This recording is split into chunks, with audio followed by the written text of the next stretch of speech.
Damos la bienvenida aquí en Esferas de Poder en su 15 aniversario a la presidenta de la Confederación Patronal de la República Dominicana, Copardón, la licenciada Laura Izquierdo Peña. Muchísimas gracias por el honor. ¿Cómo estás, Federico? Muchísimas gracias a ti por la invitación, un honor estar aquí en tu programa. Muchas gracias. Con una líder empresarial brillante como usted, que asume el liderazgo de Copardón, la vocería, quisiéramos tocar un tema que está en la agenda nacional y que se debate intensamente. Sí. Hay varios temas, pero vamos a comenzar por los aprestos de una reforma fiscal. A propósito de que se está debatiendo el tema, pero que todavía no hay oficialmente una propuesta del gobierno para que se pueda analizar el fundamento, el contenido. Correcto. Sin embargo, ya hay planteamientos como un pacto entre todas las fuerzas, entre todos los sectores. ¿Cuál es el principal fundamento que debe tener una reforma fiscal? Los temas cardinales que debe tocar. Sí, mira, antes de entrar de lleno con el tema del pacto fiscal, de la reforma fiscal, vamos a recordar que el tema del pacto fiscal es una tarea pendiente que tenemos en República Dominicana, porque recordemos la promulgación de la ley 01-12 de Estrategia Nacional de Desarrollo, en la cual se planteaban tres grandes reformas. Era la reforma por la calidad de la educación, la reforma del sector eléctrico y la reforma fiscal con una ley de responsabilidad fiscal. Nosotros en el 2014 firmamos esa reforma por una educación de calidad. Ahí estuvimos todas las fuerzas del país, o sea, tanto la sociedad civil como los sectores públicos, la iglesia, el gobierno, todo el mundo firmó ese pacto. Y obviamente el sector empresarial siempre ha estado vigilando cómo se cumple ese pacto. Luego se firmó el pacto eléctrico y entonces tenemos este famoso pacto fiscal pendiente, que según esta Estrategia Nacional de Desarrollo lo que manda es a revisar no solamente el ingreso, sino también el gasto, que sea un gasto de calidad. Entonces, lo importante y el llamado sería de que no hagamos una reforma tributaria como hemos tenido en años anteriores, donde se modifica el ingreso y se afecta ese ingreso que afecta normalmente a esa clase que siempre paga. Entonces es importante que cuando nos sentemos, que lo importante es el llamado que hace el sector empresarial es que sea un pacto consensuado con todas las fuerzas del país, tanto sociedad civil, empresariado, gobierno, oposición, todos debemos de sentarnos en la mesa a dialogar sobre esta reforma fiscal. Lo importante es pues tomar en cuenta todo este consenso. No tenemos idea, como tú bien dices, de por dónde viene esa reforma, cuáles serían qué se afectaría, pero básicamente nosotros entendemos que lo primero que tenemos que ver es ese déficit que hay en el sector eléctrico, que aproximadamente lleva del PIB 1.3%, 1.5%, un monto sumamente alto. Si se hace una revisión de este déficit y se corrige de alguna manera, pues el gobierno tendrá inmediatamente mayores ingresos. Si se hace una reestructuración y se analiza cómo se puede detener esa pérdida o reducir, automáticamente pues tú tienes mucho más ingresos. Yo creo que yo particularmente me iría por esa vía en principio. Después, el tema ya del ITEVI, que es algo que siempre se ha hablado, que si se incrementa la base o si se incrementa el ITEVI, eso es algo que hay que analizarlo. Hay diferentes teorías económicas de cuál debe ser la mejor vía y reiterarte que cualquiera que sea la vía debemos de hablarlo en el consenso.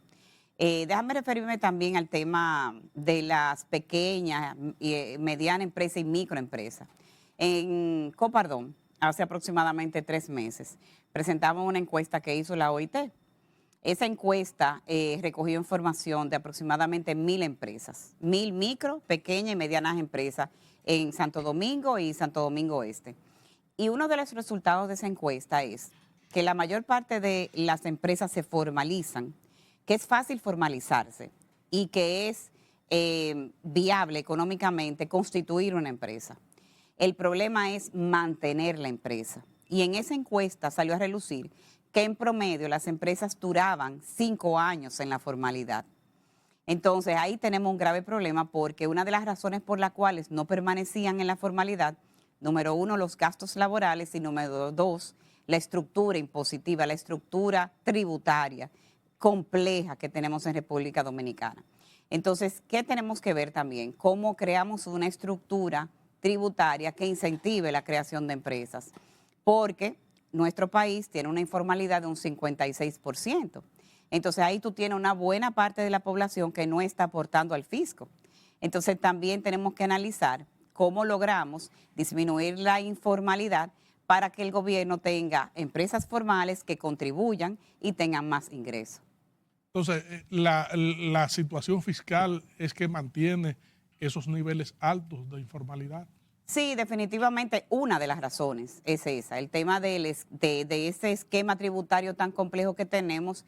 El impuesto sobre la renta es bastante alto, el tema del anticipo es algo que siempre sale en las encuestas, que disminuye el tema del capital de trabajo que tienen los emprendedores porque tienen que pagar este anticipo. Entonces, básicamente, pues revisar todo eso es importante, pero lo que la reforma tiene que lograr es tratar de ver cómo incentivamos la formalidad. Entonces, hablando de los gastos laborales, pues entonces también ahí nos toca otra reforma estructural importante, que es el Código de Trabajo, que como tú bien sabes, ya desde el 2013, que se creó una comisión por un decreto del presidente Danilo Medina, una comisión tripartita, se está revisando y analizando la modernización del Código de Trabajo. ¿Por qué es importante esta revisión del Código de Trabajo? Porque tenemos un código que data del año 92, de un país que realmente ya no es nuestro país hoy en día, un país con tanto dinamismo, con crecimiento económico, con tantas modernidades que hay hoy en día en el sector de los negocios, que necesitamos que ese código se adapte a la necesidad del sector empresarial. Entonces, en el 2013 que se hizo ese primer ensayo, ese primer encuentro, pues esa comisión rindió un informe en el 2014. Luego de eso han habido varios espacios también de trabajo en INTEC, donde se han seguido las conversaciones tripartitas, hasta que llegamos ahora, ya tenemos aproximadamente 2 años corridos de reuniones en el Consejo Consultivo del Trabajo, en el Ministerio de Trabajo, con los sindicalistas, con el gobierno y el sector empleador, discutiendo y revisando todo el tema de la reforma. Y la verdad es que me siento muy complacida por estar trabajando en este grupo, porque se han llevado conversaciones con mucho respeto, cada parte pues pone sobre la mesa cuáles son sus recomendaciones de la revisión del código, y todo lo que hacemos en la mesa es revisarlo y analizarlo, y la verdad que hemos llevado conversaciones muy fructíferas y hemos avanzado mucho en ese sentido. ¿Cuáles son los principales escollos que se presentan en ese sentido, las divergencias que no han logrado unir puntos ahí durante ese diálogo en torno a la reforma? Los puntos más importantes, vamos a decir, donde tuvimos más tiempo en conversación han sido, por ejemplo, los temas de procedimientos, los temas de jornada laboral y obviamente el tema de la cesantía. Hemos avanzado en los tres bastante, todavía no tenemos, vamos a decir, una conclusión final, pero yo espero que prontamente podamos tener ya un consenso entre todas las partes de lo que queremos. Básicamente es importante repasar sobre el tema de los procedimientos, donde el sector empresarial pide que se revise el código. Cuando tenemos demandas laborales, normalmente cuando hay una demanda que ya ha progresado en primera instancia, que hay una sentencia, los empresarios, la empresa, si es la demandada, tiene el derecho a apelar. Entonces esa apelación solamente tenemos 3 días para depositar el duplo de la sentencia, el duplo. Entonces, ¿qué pasa? Una pequeña empresa no tiene el capital, no tiene el cash flow para depositar el duplo de la sentencia en el tribunal. Y entonces muchas veces lo que deciden es simplemente pagar la sentencia, porque dicen, si yo lo que tengo que depositar es 2 veces la sentencia, pues entonces vamos a pagar la sentencia. Si es que pueden pagar la sentencia, a veces tienen que tomar un préstamo para poder pagarla, pero no se están adhiriendo a ese derecho para apelar, porque no tienen la disponibilidad. Los plazos son muy cortos, porque nada más le dan 3 días. Ese tipo de temas son los temas que encarecen todo lo que es un sistema laboral. Y por eso muchas empresas deciden pues salir a la informalidad. De hecho, yo estuve, la Cámara de Comercio y Producción de Santo Domingo nos invitó a participar en un panel donde compartimos con mucha gente joven y emprendedora. Y cuando se acercaron a nosotros a hacernos preguntas y a hacer comentarios, muchas de las cosas que nos decían eran que ellos, cuando tenían que pagar la primera vez cesantía a un empleado, normalmente casi cerraban, porque a veces lo que tenían eran 2 o 3 gente que estaban como empleados y no tenían el dinero para pagar esa cesantía y ese preaviso cuando se ejerce el desahucio. Entonces, ese tipo de cosas son lo que nosotros queremos que se revisen. Los costos laborales son muy altos. Nosotros, por cada peso de nómina, aproximadamente estamos pagando entre 60 y 65 centavos. O sea, tenemos que calcular que el costo laboral corresponde como a 60 centavos. Entonces, ¿cómo se divide eso? O sea, están los 3 rubros de la seguridad social: riesgos laborales, que es 1%, salud, pensiones, Infotep, regalía, vacaciones, permisos y preaviso y cesantía. Todo eso son costos laborales que nosotros tenemos que tomar en consideración al momento de contratar a una persona. Tenemos que hacer ese cálculo adicional de cuánto es que nos va a costar esa persona. Y hay cantidad de cosas en el Código de Trabajo que también hay que simplificar, que hay que adaptarlo. Por ejemplo, ahí se habla siempre de cheque, no habla de transferencia, el tema del teletrabajo. Son temas que han llegado y que llegaron para quedarse. Que son una realidad. Y son realidades. Fíjense ahora, por ejemplo, con estos días de lluvia, ya hay muchas empresas que desde el jueves mandaron a sus empleados a teletrabajo, porque ya hay, desde la pandemia, empresas que se prepararon tecnológicamente para poder tener empleados trabajando en esa modalidad. Entonces el tema del teletrabajo tiene que regularse de alguna manera, porque ya va a ser una forma de trabajar que incluso la juventud hasta lo quiere. Mucha gente joven quiere disponer de su tiempo y quiere horarios flexibles. Entonces todo ese tipo de trabajo y de modernidades, pues hay que de alguna manera pues establecerlas en el código. En el asunto de la cesantía, ¿cuál es la propuesta y el consenso a que se debe llegar con los puntos que no coinciden? Mire qué pasa, la cesantía hoy en día es un cálculo ilimitado en el tiempo. Cuando un empleado tiene hasta 5 años en una empresa, se le calcula 21 días por cada año trabajado para calcular su cesantía. Y si tiene más de 5 años, son 23 días por cada año trabajado. Eso es prácticamente un mes de salario por cada año. Si tú tienes un empleado que tiene 15, 20 años contigo, tienes que pagarle 20 salarios, 15 salarios. Entonces, nosotros lo que hemos analizado, cómo se calcula la cesantía en los países de la región, países con los que nos podemos comparar en estructura económica y también como competencia nuestra. Muchos de estos países tienen un límite para la cesantía, sea un límite de años o sea un límite de salarios. Entonces, nosotros ni siquiera pusimos sobre la mesa la cantidad de salarios o de años, sino que pusimos el concepto sobre la mesa y además le mostramos cómo era la estructura de la cesantía en otros países de Latinoamérica. Y en base a eso, pues ver cómo buscamos entre todas las partes que estamos en la mesa un número o una estructura que nos complazca todo, vamos a decir, y que podamos convivir con ella. Esa es básicamente nuestra propuesta. Se ha hablado en algún momento el tema del seguro de desempleo, porque la ley 8701 se refiere al seguro de desempleo. Recuérdense que en el año 92, cuando se promulgó el Código de Trabajo, no teníamos seguridad social. Entonces la cesantía, aparte de que la cesantía cubre al empleado cuando hay un desahucio, cuando hay un despido sin causa, es una manera de resarcir a ese empleado que no estaba esperando, esto fue una sorpresa, para que dentro de un tiempo pueda buscar trabajo y tenga un ingreso. También la cesantía se veía mucho cuando una persona ya llegaba a una edad de retiro, la cesantía le servía como una suma, porque no teníamos planes de pensiones, la empresa pues retiraba a esa persona de la empresa y le daba su cesantía. Entonces esa persona con ese dinero era una manera de poderse mantener como pensionado.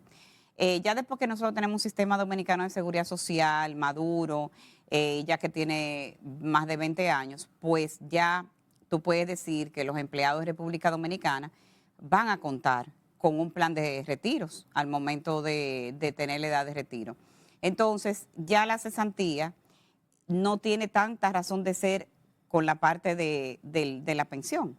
Entonces hay que buscar la manera de lo que el código de, perdón, lo que la ley de seguridad social indicaba era que lo que se necesitaba era un seguro de desempleo para que cuando el empleado saliera de la empresa, pues tuviera por 3 meses, por 4, 5 meses, un dinero mensual para él poder buscar trabajo en ese tiempo. O sea, eso se analizó en algún momento.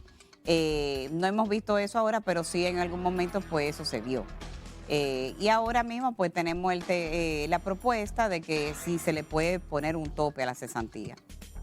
Regresamos en breve con esta interesantísima comparecencia con la presidenta de la Confederación Patronal de la República Dominicana, la licenciada Laura Peña Izquierdo.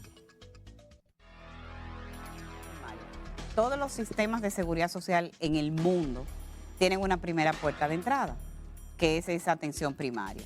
Con la atención primaria, los afiliados podrán ir a un centro donde tendrán un médico de cabecera, un médico de familia, que va a tener su récord único médico. Que va a...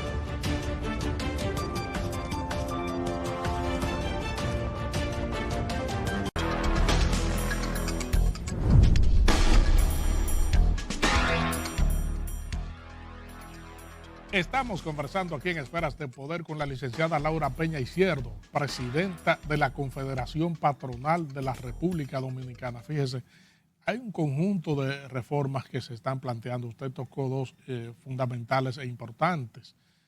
Y está también la Ley de Seguridad Social con algunos puntos que también se tornan en un amplio debate en torno al proceso de reforma que debe llevarse a cabo. En cuanto a esta parte, ¿qué usted piensa? Sí, mira, yo creo que antes de hablar de una reforma de la Ley de Seguridad Social, tenemos que hablar de aquellos aspectos que la ley establece y no se han cumplido. El más importante en la parte de salud es la atención primaria, que me imagino que has escuchado sobre la atención primaria. Todos los sistemas de seguridad social en el mundo tienen una primera puerta de entrada, que es esa atención primaria. Con la atención primaria, los afiliados podrán ir a un centro donde tendrán un médico de cabecera, un médico de familia, que va a tener su récord único médico, que va a ser compartido con todos los médicos, debe de ser un récord electrónico. Entonces, en este centro de atención primaria, que puede ser o cerca del hogar o cerca del trabajo, el trabajador irá a hacerse sus chequeos médicos y tendrá el seguimiento adecuado y constante.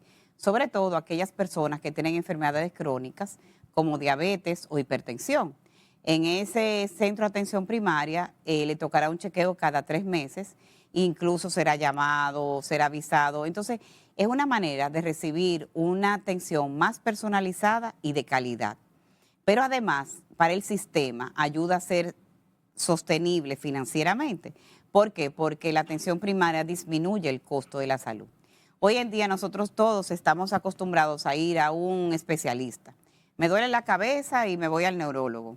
Me duele el estómago, me voy al gastro.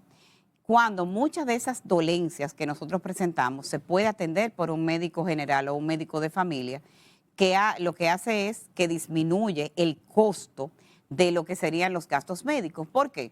Si yo voy a un especialista, el especialista me va a mandar una serie de estudios que probablemente yo ni siquiera los necesito. Entonces eso encarece el costo de la seguridad social, porque aumenta la siniestralidad, aumenta el costo de todos los servicios. Entonces lo importante es que para nosotros lograr uno de los principios de la Ley de Seguridad Social, que es la sostenibilidad financiera del sistema, necesitamos esta puerta de entrada, pero no solamente para eso, sino también para que nosotros poco a poco podamos seguir mejorando todos aspectos que están fuera de la cobertura del seguro familiar de salud. Hoy en día mucha gente se queja, no, que yo fui al médico y me indicaron un procedimiento y el procedimiento no estaba en el catálogo de prestaciones. Yo que pertenezco al Consejo Nacional de la Seguridad Social, Copardón tiene 2 asientos ahí, nos ocupamos de revisar las prestaciones que se pueden ir mejorando en el tiempo. Pero cada vez que uno incluye una prestación, eso aumenta la cápita, eso tiene un costo. Entonces, para poder costear todos esos rubros que están todavía fuera de ese catálogo de prestaciones, es importante tener más dinero en el sistema. Entonces, es importante, pues, disminuir ese costo, también que sea universal, ese es otro de los principios, que abarque a toda la población. Ya tenemos tenemos 10 millones de dominicanos en el sistema de salud, tanto en el contributivo y en el subsidiado. Sin embargo, todavía queda pendiente el inicio del régimen contributivo subsidiado, que es el tema que abarca a los trabajadores independientes por cuenta propia. ¿Qué sucede? Que contributivo subsidiado lleva un aporte de esa persona, de ese empleado por cuenta propia y del Estado. El Estado nunca ha puesto en su presupuesto para el dinero, los fondos, para poder iniciar este régimen.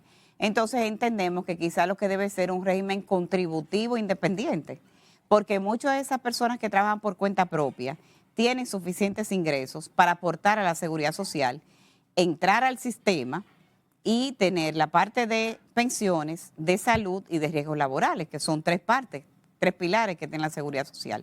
Y de esa manera tú haces que el sistema sea universal y tenga más dinero el sistema. Otro de los temas más importantes también es el que lo habla, yo creo que ese es el tema que más hablan las personas, es el tema de la tasa de reemplazo en el sistema de pensiones. Cuando se hacen los estudios de cuál puede ser la tasa de reemplazo promedio, se habla entre un 28 y un 30%, que es bastante baja. Pero ¿qué sucede? Y vuelvo al tema de la informalidad. Si un empleado en su vida laboral se mantiene entrando y saliendo de la informalidad, no tiene un aporte regular a la seguridad social. Entonces es imposible que ese empleado que entra y sale de la informalidad pueda tener al final de su vida laboral una tasa de reemplazo, vamos a decir, razonable. Entonces, cuando uno ve ese promedio disminuye por la cantidad de personas que transitan entre la formalidad y la informalidad. Si tú tomaras el caso de un empleado que ha contribuido al sistema dominicano de seguridad social sin salir de la formalidad, ese empleado tiene una tasa de reemplazo mayor que ese empleado que ha entrado y ha salido. Entonces, ese es otro aspecto que es importante, pues, ver cómo se puede conseguir más rentabilidad. Pero hasta ahora las ARS han demostrado dar una rentabilidad bastante alta porque cada persona que recibe su estado, su balance de su cuenta de capitación individual, la mitad de los fondos corresponde a lo que ha sido la rentabilidad del fondo, del sistema. O sea que es un buen sistema. Ha funcionado. Lo que sí tenemos nosotros que mejorar en la economía, la cantidad de personas que están entrando y saliendo entre la formalidad y la informalidad. En cuanto a la edad de retiro, la edad de pensión, ¿hay algún tema, algún consenso sobre eso? Mira, sobre ese tema, pues no hay ningún consenso. Ahora mismo uno aporta 360 cuotas y eso uno se retiraría a los 60 años. Lo que yo entiendo que debe de ser algo opcional. Si un empleado quiere seguir trabajando, hay mucha gente que con 60 años es muy joven y es muy productiva. Vemos la edad promedio de retiro probablemente de 65 años, 67. Entonces, si una persona de manera voluntaria quiere seguir aportando al sistema dominicano de seguridad social, pues es una manera de obtener mayor rentabilidad. Lo que se ha visto es que sea algo voluntario, de que una persona quiera pues continuar aportando. Y, importante también, si quiere aportar adicional, un aporte voluntario, para que su fondo crezca más aún, también eso es algo totalmente voluntario. Hay también planteamientos de la utilización de los fondos de la seguridad social, por ejemplo, para la devolución o para la inversión en otros flancos que puedan generar mayor crecimiento. ¿Qué usted cree sobre eso? Mira, yo no creo en el tema de retirar de esa cuenta de capitalización individual ningún %. Esa es una cuenta destinada a la pensión. Hay otros países que han festinado con el tema del fondo y lo que ha creado es inflación, porque la mayor parte de las personas no toman ese dinero para una inversión, sino para hacer gastos de consumo, y eso es muy peligroso. Entonces, lo que nosotros sí entendemos es que el dominicano no tiene cultura de ahorro, nunca la ha tenido. Y con este sistema dominicano de seguridad social, con la parte de pensiones, que estamos obligados a hacer un aporte, tanto la empresa como el empleado, es una manera de que ese empleado ya tenga una cuenta de ahorro propia para su pensión, porque aquí lo que siempre se ha dado es que los padres viven de los hijos. O sea, ¿por qué? Porque no estábamos acostumbrados a ahorrar. Entonces, lo que debe de hacer un empleado es ver su cuenta de capitalización individual, cómo va creciendo, que le hagan una proyección de cuál sería su tasa de reemplazo para que si puede aportar más, pues aporte. Entonces, usted sabe que todos esos aportes van a la economía. Señores, nuestro país no es igual de hace 20 años que ahora. Hemos visto el desarrollo, el crecimiento estructural que ha tenido el país y mucho tiene que ver con esas inversiones de los fondos de pensiones. Incluso en otros sectores productivos como el tema de la energía eólica, en el sector turístico, el sector hotelero. Todos esos fondos están en nuestra economía y están rindiendo frutos y a la vez están haciendo un retorno a esas cuentas individuales de cada uno de los trabajadores. Entonces, lo que debemos tratar es de revisar nuestras cuentas. Recibimos todos los meses un estado o cada 3 meses, depende en la AFP donde se encuentre. Entonces, es importante que el empleado se involucre y entienda, porque también hay un tema también de educación financiera.